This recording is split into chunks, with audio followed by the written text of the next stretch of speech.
50 করতে সময় নিলেন 39 বল, পরের 50 রান করলেন মাত্র 13 বলে। ক্রিস গেইল কিংবা রোহিত শর্মা নন, কাজটা করেছেন বাংলাদেশের জিসান আলম। এনসিএল টি-20-র উদ্বোধনী ম্যাচে ছক্কার বৃষ্টি ঝরালেন এই ডানহাতি ব্যাটার। মারলেন মোট 14টা বাউন্ডারি, স্ট্রাইক রেট 188। 78 মিনিট ক্রিজে থেকে বোলারদের ধ্বংসলীলায় পরিণত করেন 20 বছর বয়সী এই তরুণ। জিসান আলমের দানবীয় ইনিংস নিয়ে বাকিটা জানবো রিপোর্টে।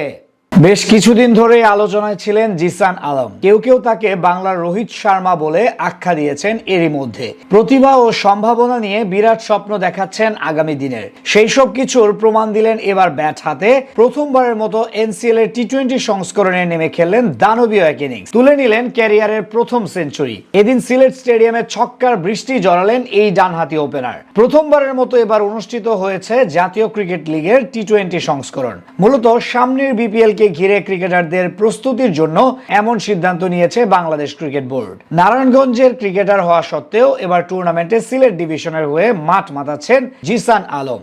নিজের পাওয়ার হিটিং সামর্থ্যের জন্য পুরো টুর্নামেন্টে সবার নজরে থাকবেন তিনি। তবে সেখানে প্রথম দিনেই আজ ঢাকা বিভাগের বিপক্ষে খেলতে নামে তার দল। বরাবরের মতো এদিনও ব্যাট হাতে ইনিংস শুরু করেন তিনি, যেখানে শুরুতে কিছুটা ধীরগতির ছিলেন এই ওপেনার, কিন্তু সময় যত গড়ায় ততই বিধ্বংসী রূপ ধারণ করেন জিসান।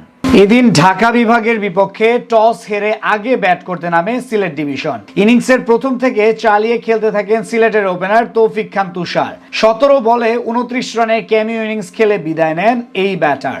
এরপর অমিত হাসানকে নিয়ে কিছুটা দেখে শুনে খেলতে থাকেন জিসান। পঞ্চম ওভারে পরপর 2টি বাউন্ডারি মারেন তিনি।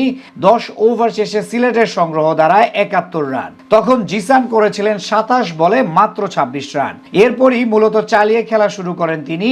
পরের 12 বলে 24 রান তুলে পূরণ করেন অর্ধশতক। তখনও স্বস্তিতে ছিল ঢাকার বোলাররা, কিন্তু এরপর তিনি যা করলেন সেটা নিশ্চিতভাবে বহুদিন মনে রাখবে ভক্তরা। 14তম ওভারের আরাফাত সানির প্রথম বলে ডাবল সিঙ্গেল নেন জিসান। এর পরের 5 বলে মারেন 5টা ছক্কা, যেখানে 3টা লং অফের উপর দিয়ে বাকি 2টা মারেন ডিপ এক্সট্রা কাভার অঞ্চল দিয়ে। সেই ওভার থেকে মোট 32 রান তোলেন এই ব্যাটার। 16তম ওভারে সুমন খানকে মারেন পরপর 2 ছক্কা। পরের ওভারে নাজমুল ইসলাম অপুর বলে এক সিঙ্গেল নিয়ে মাত্র 52 বলে তুলে নেন সেঞ্চুরি।